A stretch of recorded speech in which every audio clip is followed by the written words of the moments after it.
On behalf of Success in the City, I'd like to extend a sincere thank you and gratitude to Pillsbury Winthrop Shaw, who's been our longtime sponsor for the series of interviews with incredible men and women in and around Washington, D.C., and even outside of Washington, D.C., as they share their stories and journey to success and all that they've accomplished and achieved in their life. And we've discovered that hearing the story behind the story, we really gain great insight into the fact that we all have challenges, but we can all overcome them and we can achieve greatness and great careers. So it's really fun, and we have a great time asking the right questions. So thank you for joining us today. And I am here today with Christine Williamson, who is a managing partner at Watkins Megan.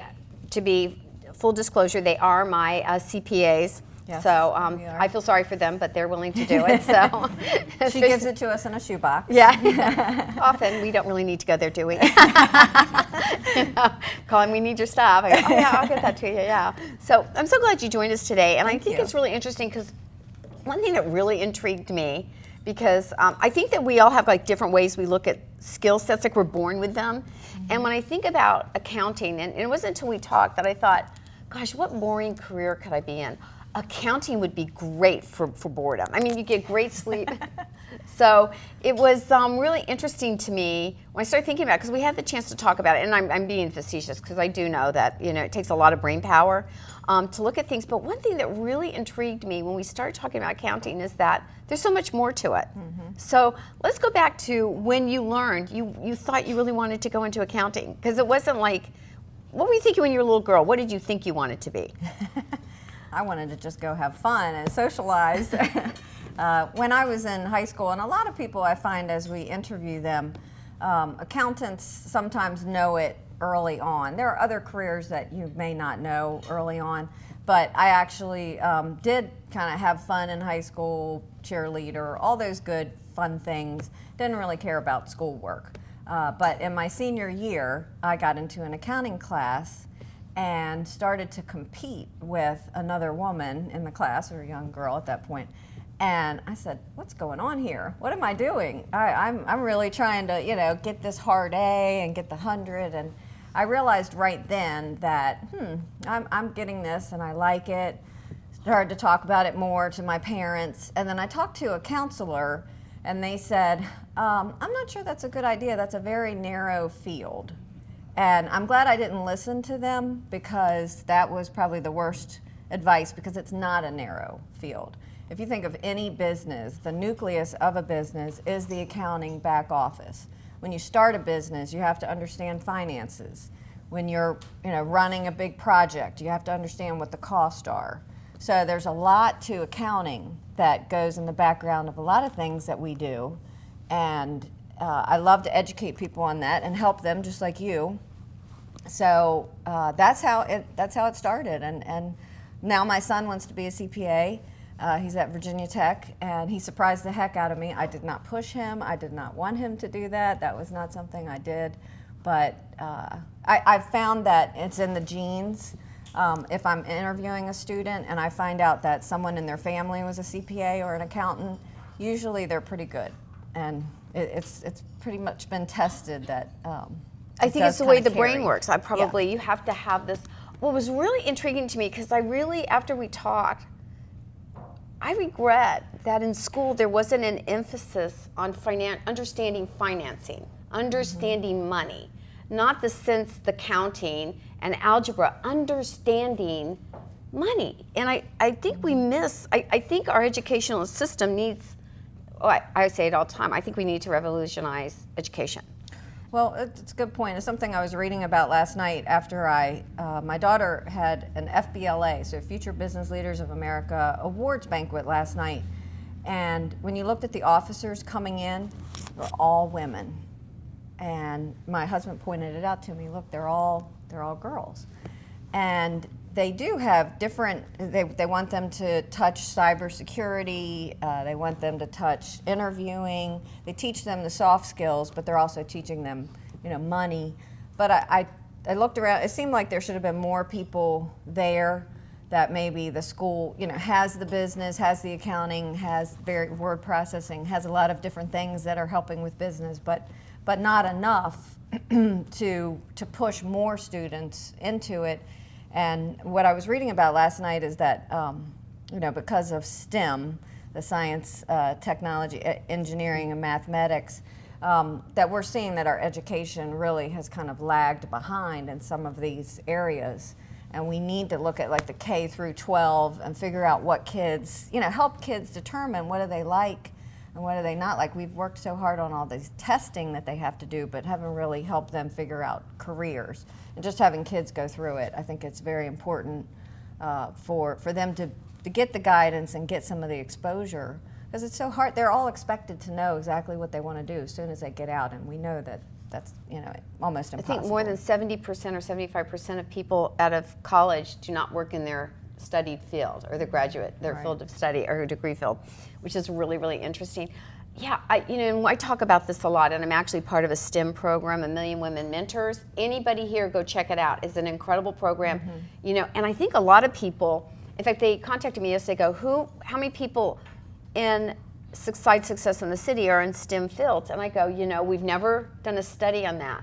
But I think that probably there's a lot of things that are STEM that we don't even think that really are STEM. Right. And I think they say that accounting isn't necessarily STEM, but I was listening to the University of Maryland, Baltimore County president talk about that it is, because accounting is being creative, strategic, focused. And a lot of STEM is just like that with engineering or science. So I think there is a lot more to STEM. I think they had to identify what STEM was, because now if you're in a STEM program and if you're an immigrant, you can stay here longer on a visa. We're really, you can tell the United States is trying to push people to stay here to continue to work in STEM areas. I think it's really, really important, and that's how we've advanced and accomplished so much as a country in the fields of innovation. So I'm very hopeful and optimistic. I wouldn't say I'm totally optimistic, but I'm hopeful that through the discussion of talking about how we need to change education, because we are not educating people for the career fields in the future that we don't know what they are yet. Right. And I think what you have to have then is the basic skills. One is creativity.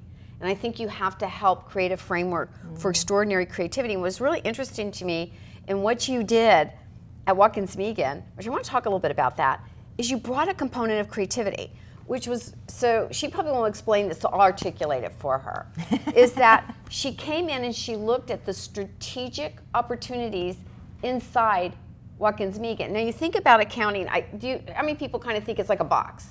It's like, it's A plus B. They're shaking their head. Yeah, it's a box. So you don't go outside the box. In fact, most accountants I know a lot of your accountants who talk to me at your company, very much like you have to, Becky always tells me you have to do it this way. No, it's black or white. There's no gray, but you came in. Tell us a little bit about how because they added a new company. So tell us the company you helped found inside Watkins Megan. Right. Yeah, I think about it now and wonder if it could have happened again, just with the changes and the environment. But I saw an opportunity for us to help government contractors. So I specialize in government contracting now. My first 10 years, I was all over the place doing different things with the firm. But I saw a need to set up a separate company to sell software to the business environment, the companies, the industry of government contracting. And that led me to another pipeline to get businesses, to understand what Watkins Megan does, to reach new businesses that I wasn't already getting that ability to reach. And I had connected with a really good software company that a lot of government contractors use. It's called Deltek, if you've ever heard of it. It's pretty well known around this area. And we were one of the first, and I said, I don't want to do it within the company because I'll feel like it's an afterthought, or it's just when I have time. I want to set up a separate company. I want to hire salespeople. I want to hire a managing partner to run it. I want to hire people that are CPA-like but enjoy the computer side of the sexier side of accounting. Because there's a sexy side of accounting.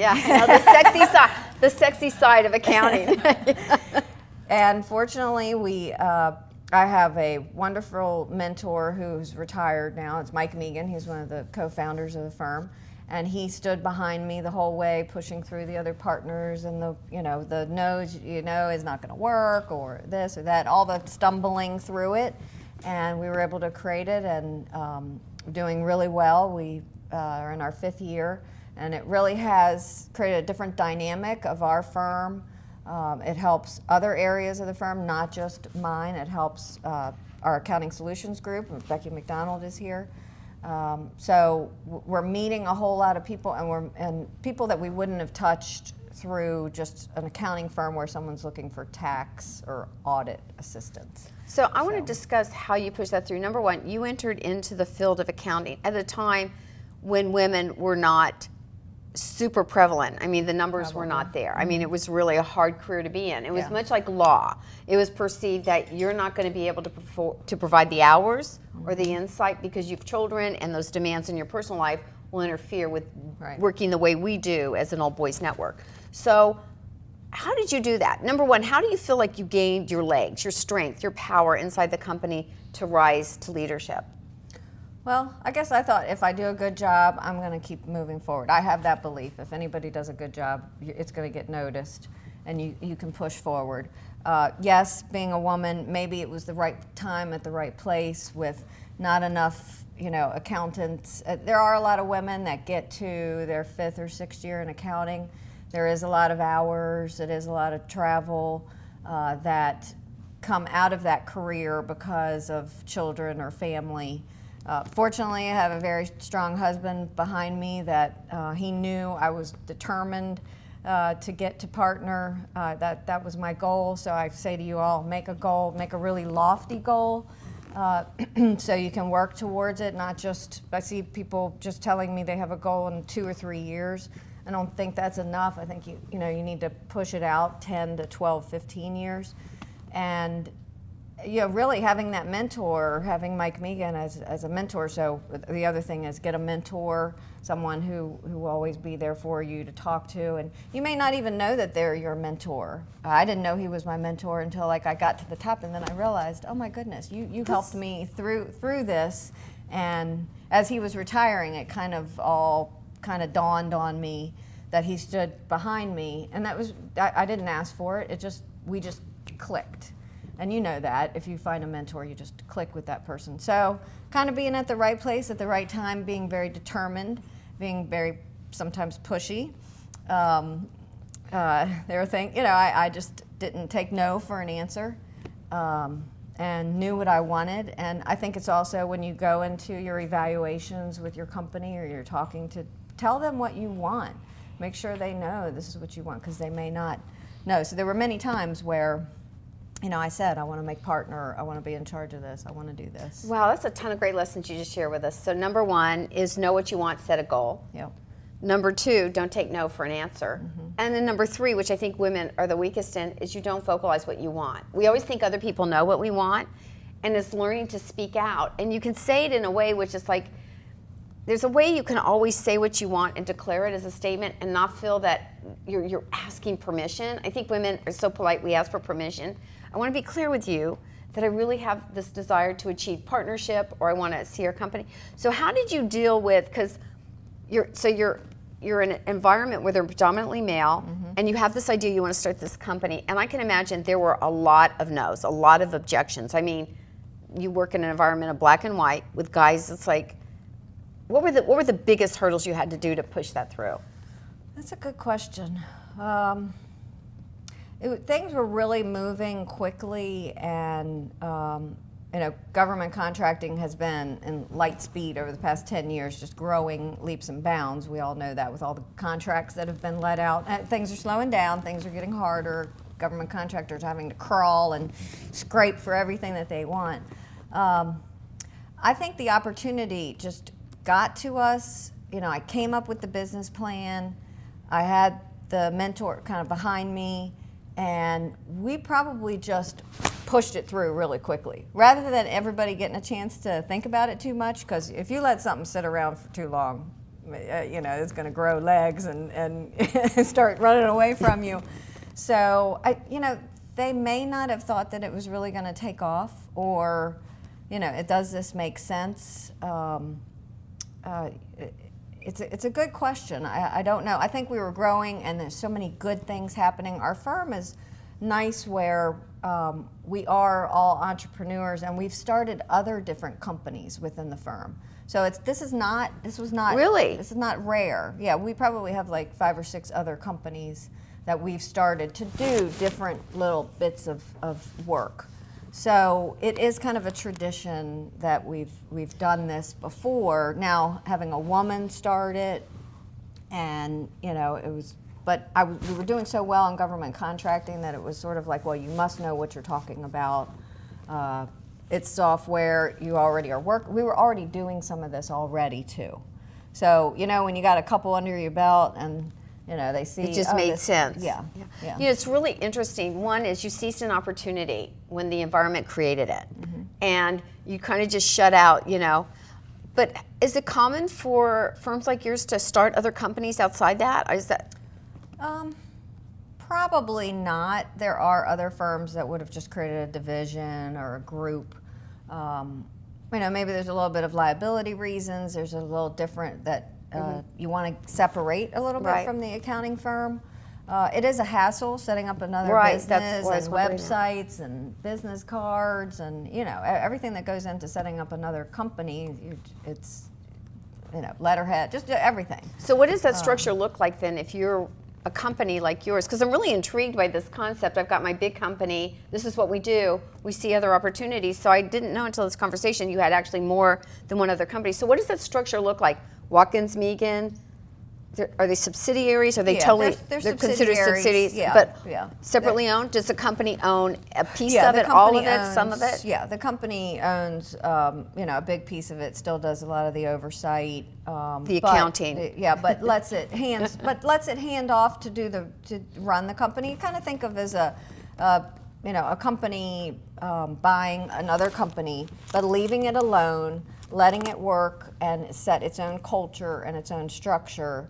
But it's great because we have the big size resources, we have the HR, we have the health benefits, we have the computer, all of our IT that we can utilize as a small company, from a big company. Which makes a lot of sense. So think about that. I mean, you think about as you're growing these corporate structure, like you need IT support services. You maybe don't need them 100% in your offices, but you need them when you need them.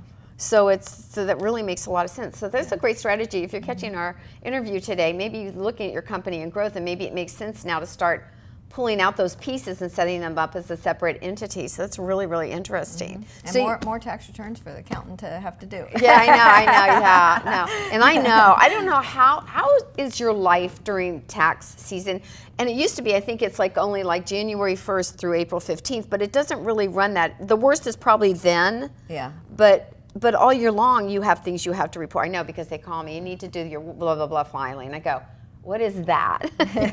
Just come and sign your papers, So how does tell us what the tax season or what we should be thinking about in our companies today as we look at what we're supposed to be doing?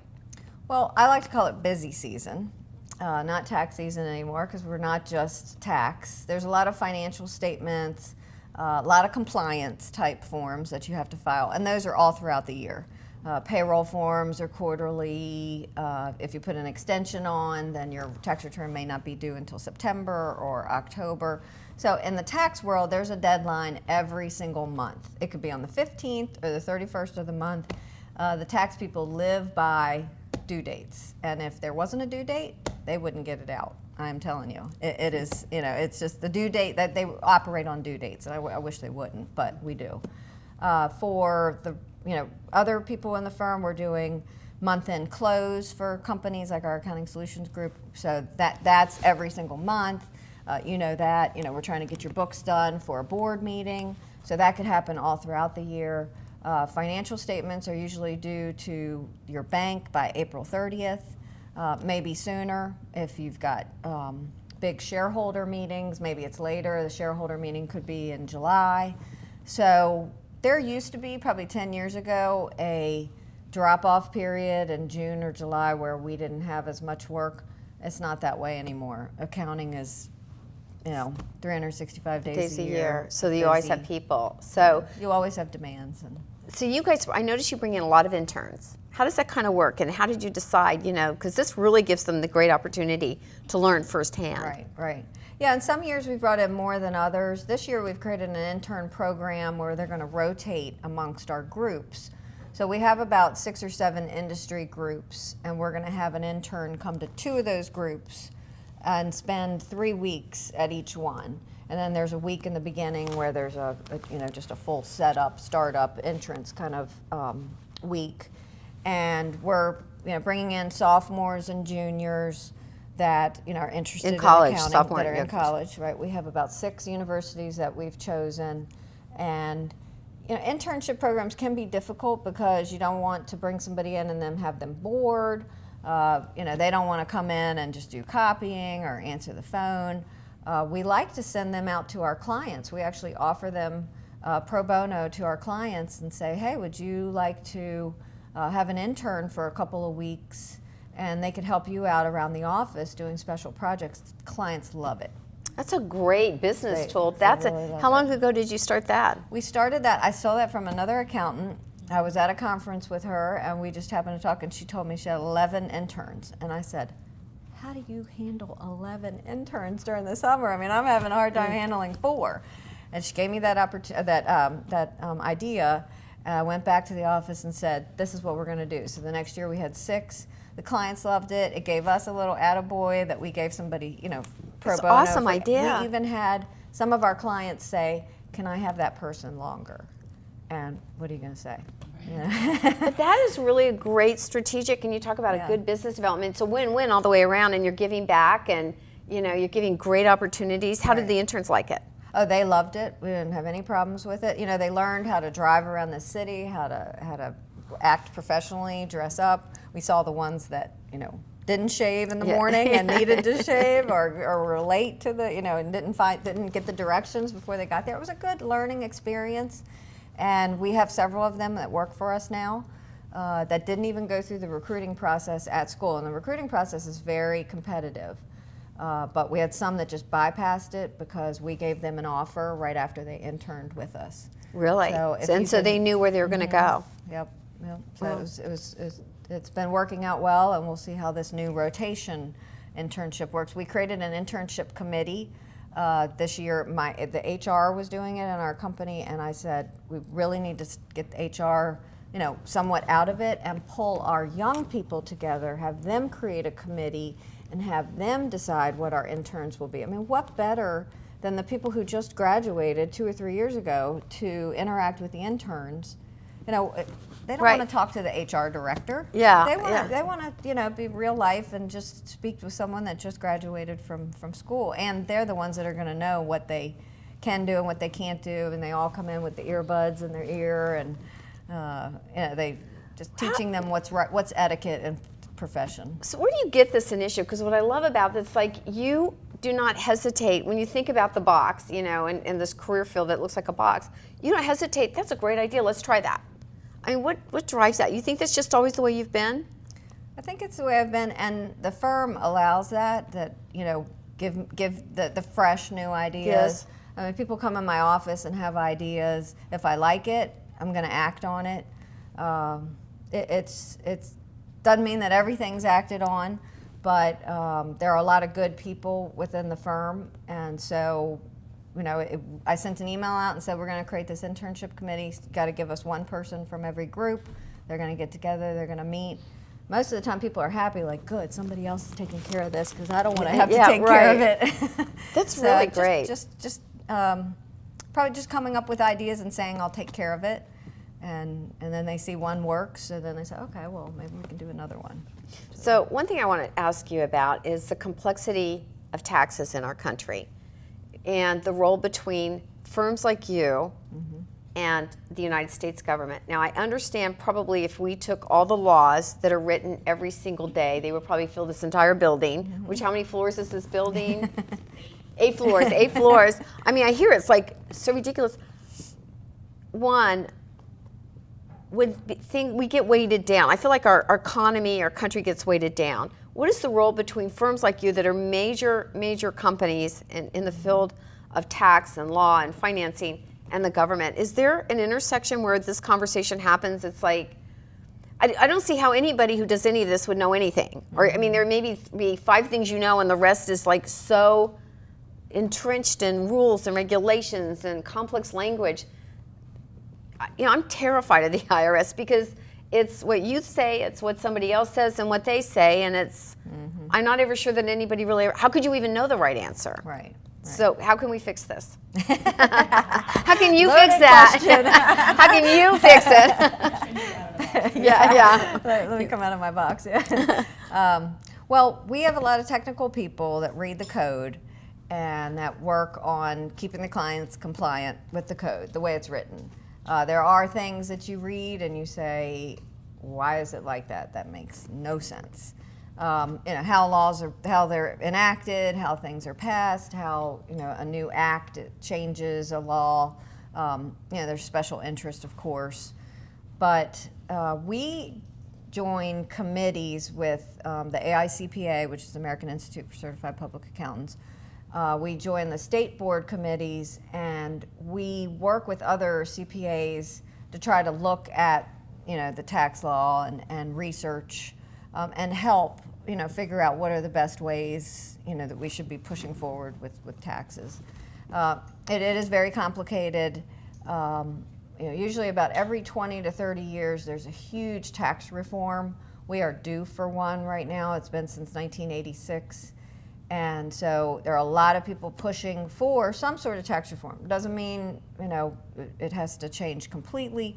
But what happens is that it's a huge tax reform legislation that kind of resets the stage on everything. So kind of like resetting the button, hitting the reset button and saying, does this law work with this, and does this one? Because what happens is over time they just get on top of each other, and then you're really not seeing, is this beneficial to the community in this area and this type of people. So we're all hoping that there is some sort of tax reform to kind of clean up things, clean up the cobwebs, clean up the issues. And I don't know, it's hard because, as we all know, our Congress is tough to move right now and make decisions. There's not a lot of compromising. I hadn't noticed that. We need to get back to that. So, and the taxes is a major issue that they're talking about. There's a lot behind the scenes that they're talking about. I almost feel like it's so complex, and if you make it any more complex, it has to break. I mean, you can only build in complexity to a certain point.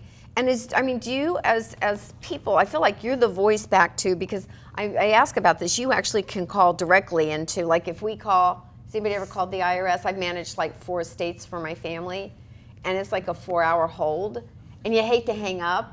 And it's like, and the way it works is like somebody says, yes, do this, and then you like don't file, or they say wait, then you wait, and then you're fined because you didn't file it's like, or like you get the same letter over and over again from different departments. Mm-hmm. So it's so complex.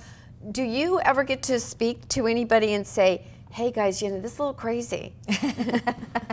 Well, we have a special number that we wait 20 minutes rather than the hour and 20 minutes because we're a practitioner that has a special practitioner taxpayer lines.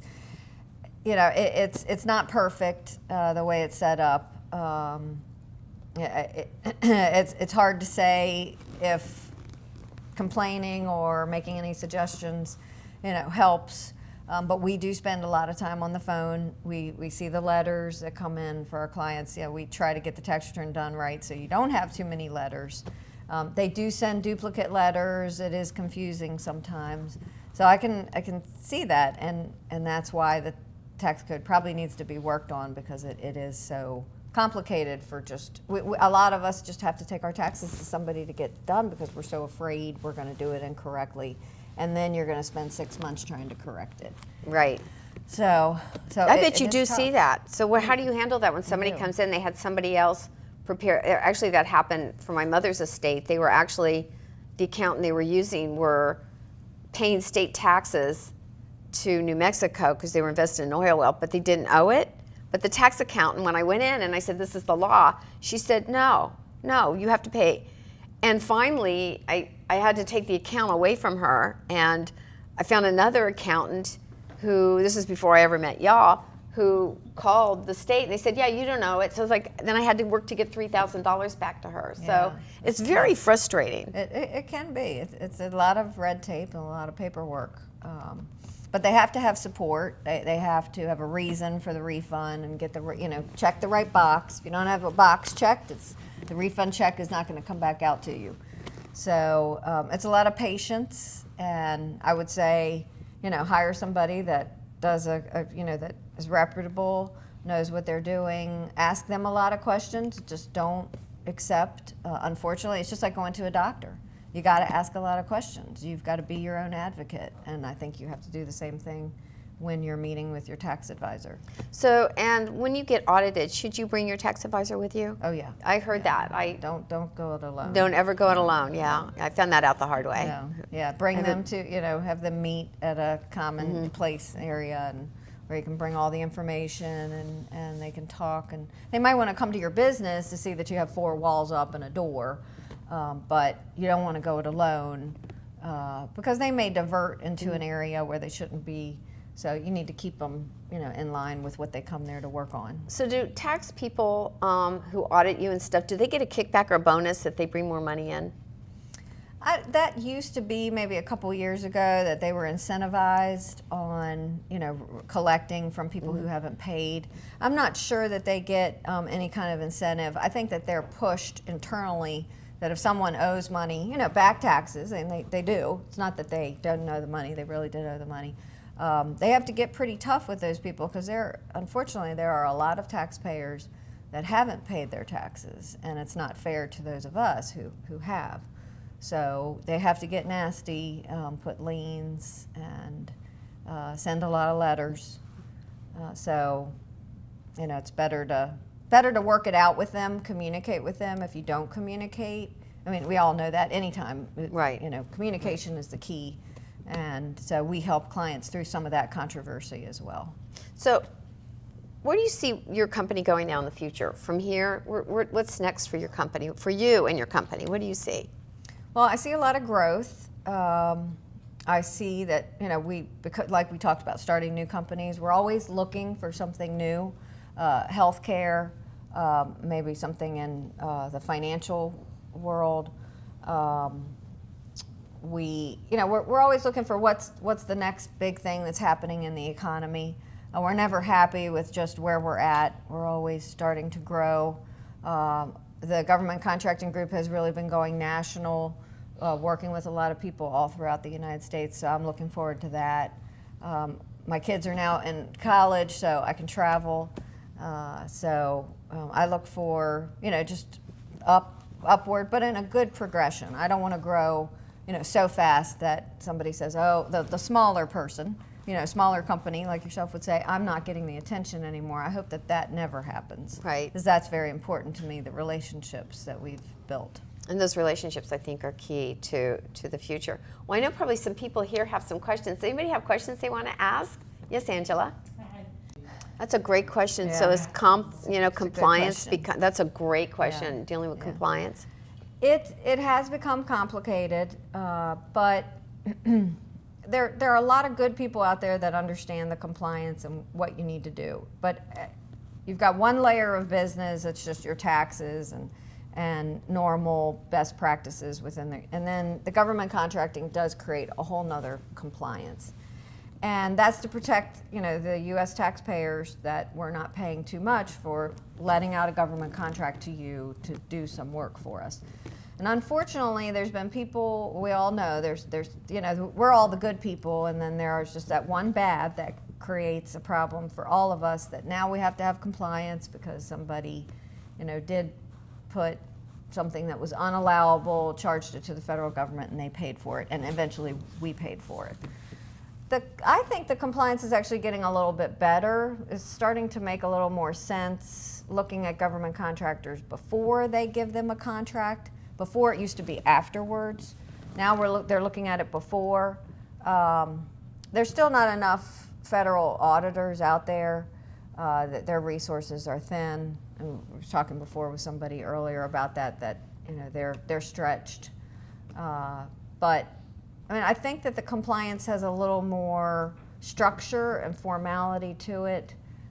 the rules of the game. Like, we all know what the rules are. There's not new rules that are being made up all the time that we're saying, wait a minute, why is this a new rule? I never heard about this before. So there's various different things like business systems that a government contractor has to have before they can get a government contract. Didn't have that before. You'd never heard of what the business systems were that they expected. So for me, I like the compliance now. I think it makes a lot of sense, and if it would just stay stable. There's always changes that we think we know it, and then in 2 years they change it. So does that help? It does. Okay. Yeah, one thing I wanted to ask you about is I know that they're talking about mandating a raise in minimum wage. Mm-hmm. So, and at least for government, and I imagine that if you're a government employee, but I would think that also would also touch government contractors working with the federal government. So if they're mandated to increase minimum wage, now I'm curious to know if you have a contract with the government and you based your contract numbers based on wages, salary, and everything else, and this could change because let's say you provide a labor force in some field where you pay the majority of your people minimum wage and they now mandate it higher. Can you go back in and readjust your contract? Are you like, government says you have to do this, that's what you agreed to, you're losing, $100,000 a month, sucks to be you? How does that work? Yeah, it depends on, yeah, it does. It really does. It depends on the contracting officer and the contract, how it was originally issued. But I would think in a lot of cases, they should be able to go in, speak to their contracting officer, do a modification to the contract if it was a cost buildup. If it's a fixed price job, maybe not, because fixed price is fixed price. You entered into it at that price, they're not going to let any more money on it. If it's a cost plus or a time and material contract, then there could be the ability to go in and modify it. And hopefully the contracting officers are going to see that and help out companies. But the contracting officers have a huge burden. Their budgets are all being cut. And so they're telling government contractors, you're going to have to lower your cost to us, or I'm not going to extend the contract another year. So it's going to be tough the next couple of years for government contractors, just in general. A lot of them are probably going to, eat into profits just to keep a contractor, to keep a customer happy, and hope that in a couple of years we get out of this and that there is more flexibility in the budget. The pendulum always swings. Right. I mean, because you can only put stressors, I think, to a certain point in a sector of business or the economy, and then it relents. It has to, because you can only pull so tight. Right. And if it collapses or Right. breaks, that's even worse. And so, a lot of contractors are very essential to what the agencies are doing, and they need our technical ability. It's not really there in the government anymore. The technical ability is retiring off. So they need the outside community, to help keep the agencies strong. So should you be advising then anybody with a business, especially doing government contracting, the potential to raise the minimum wage, to start being aware of that and building that into what they're doing, perhaps? I would, yeah. They need to start doing projections, communication, again, with the contracting officer. You should know who your contracting officer is and start working with them. Contracting officers had a hard time. They were being furloughed the last year. So here you want to ask for more money, and then they're saying, I can't give you more money, and I'm being furloughed a day a week. How can I give you more money? Yeah, right. And You're your not even giving me a contract when paycheck. I'm not getting the money. Yeah. So I think communication is the key, and any new contracts that you're working on, propose those increases. Propose the increases in healthcare and your fringe benefits. Do a really good analysis of what your future costs are going to be. And that's sometimes difficult to do, but I think people should be spending more time on that. And at least have that one sentence. If you raise minimum wage, we raise. Right, put we're that in not your contract, locked put in. clauses in Yeah, your contract. Contract. Right. Yeah. Who else has a question? Yes. Yeah, but that's a It's great question. a And good the question was, I want to make sure we get this on tape. Is that you're a huge company. You're a huge company, and you have smaller clients. Of course, your big clients. You've got to always make sure that you're there. So are you able to take the time and give to your smaller clients the attention they need? Yeah, and it's a very good question. We always talking about giving back to the clients and being proactive rather than reactive. So there's a few things that we've done to try to touch those clients. I know when I get a tax return done, A lot of times I try to deliver that tax return face to face, to the client, sit down and have lunch and talk to them. That's a small thing, but I really do think it goes a long way. Number two, we have lunch and learns once a month that we invite all of our clients to, and it's free. It's in our building, which is the Tower Club in Tyson's Corner, and then we do it a second time in the same month in Columbia if they miss the Tyson's Corner, or if they're in Maryland, it gives them the ability to be able to come. That is our way of giving back to our clients, because we're talking in those lunch and learns about the latest and greatest issues, what we're seeing coming down the pike, what you should be thinking about. Having guest speakers just give their knowledge of what area they're focusing in. We send out every once in a while blast to our government contractors. Think about this coming up. There's a big deadline June 30th for a lot of government contractors. So we just sent out a constant contact blast to about 7,000 email addresses and said, hey, remember you have this deadline. If you need any help with getting this done, let us know. Training our people internally about what are the things that contractors or businesses are seeing, and making them educated. So if it's not me, it's somebody else talking to them about, did you file your personal property return, or how are your policies and procedures? Are they up to date?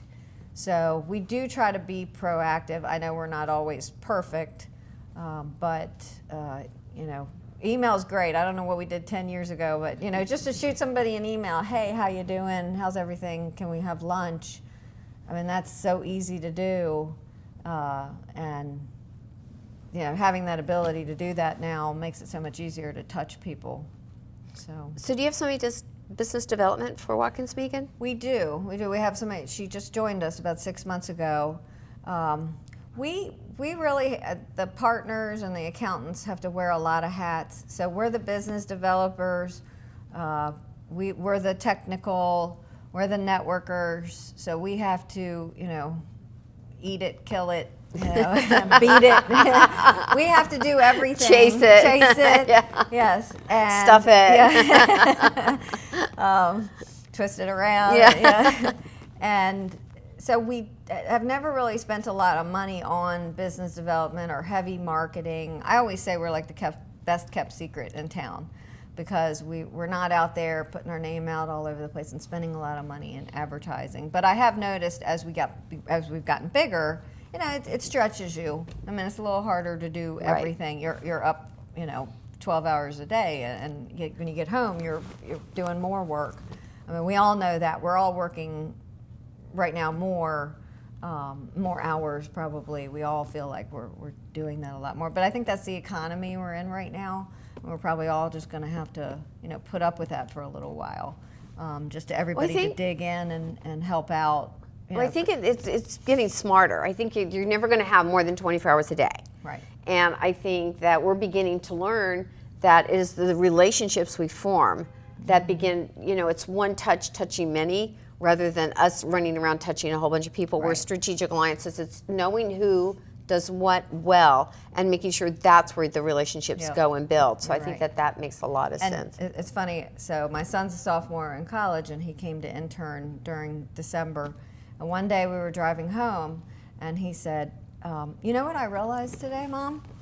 You need to be very efficient. And I was and like, after you hit him? He said, no, I see you move from place to place to place within the office, go upstairs for lunch, do this. And he said, and if there's a breakage anywhere in that efficiency of getting things done and who's doing it, that slows you down. So I realized that efficiency is the most important thing that I see that you need in your operation. And I thought, wow, I couldn't believe that he saw that. But I think that surrounding yourself with good people is a huge issue, and it's very important to do. Surround yourself with good people, and you will look good. Everybody looks good when you surround yourself with good people, and I truly believe in that, and you will become more efficient as well, because you can hand off something to someone. And I think women sometimes are harder on themselves at taking it all on and not bringing in more people to help them. So surround yourself with good people. I can't say that I think enough. that's true in everything in life. I mean, you become the common element of the most common people you hang with. So, you know, it's just like you see your kids hanging around with, you know, not so good influencers. Right. So you really want to make sure that you're choosing, you know, somebody who makes you thoughtful and thinking well and more efficient. So I'm kind of laughing. Could you imagine your child at some point ever saying you need to be more efficient? You look at their bedroom. Yeah, I mean, this is coming from a guy that can't find his shoes, you know, but that's what I'm saying. But yeah, you know, but he's telling me to be more efficient. So. I know. Gotta love him. I know, you do. Okay, we probably have time for one more question. Yes. So it's great. So no, you don't. Number one. No, I'm glad because we'll be on the phone for 10 minutes. No, we'll only be on hold for 10 minutes rather than 20 minutes. Okay, yeah. So you don't panic when Iris. No. So a lot more people being audited. Well, yeah, it could be more audits, but you know, I'm okay with the audits. I mean, if you do the right thing, what do you got to worry about? I mean, if you do the right thing, that's the IRS's job. It is their job to check. Right. Happens. Yeah. Well, there's always a chance. You know, there's always a random selection that anybody gets audited. Yeah, and you have. Yeah. Yeah. Right. Oh, directly. We have. Yep. We got into that. State, county, national, federal. And we're a subcontractor as well, because sometimes it's small business. That's the prime, and then we sub. But that was another one of our companies we started. Great question and great idea. About 10 years ago, and realized, you know, we need to get a GSA schedule, and we need to, you know, look at this type area and see if we can help the federal government in some of the agencies. And so that's been, you know, a nice growing business, not too big, not too small. And and there's a lot of audit remediation that needs to be done. There's a lot of agencies that aren't ready for their own audits. So we don't do the audits of the agencies. We are doing audit remediation and assistance mostly. But we're also helping out agencies get caught up to close out contracts for their contractors as well. So that's a smaller piece of the business, and then helping out federal government contractors, that's mainly what I focus on, is a bigger piece. But we are doing both. Great question. Well, I want to thank you all for coming today. This is really, really great. And we really focus a lot on what you do. A lot of times we go back in that, dig underneath the personal, but I think we're also curious about how the system of money works in our country today, because it's become a huge part of the thing we're challenged to deal with, I think, every single day. So I think it's really, really, really helpful. I want to thank you so much. This was wonderful. Thank you for having me. It was wonderful. And I want to thank everybody who came out today. Yes, it was really fun. Good questions. Yeah, it really was. Really, I learned a lot.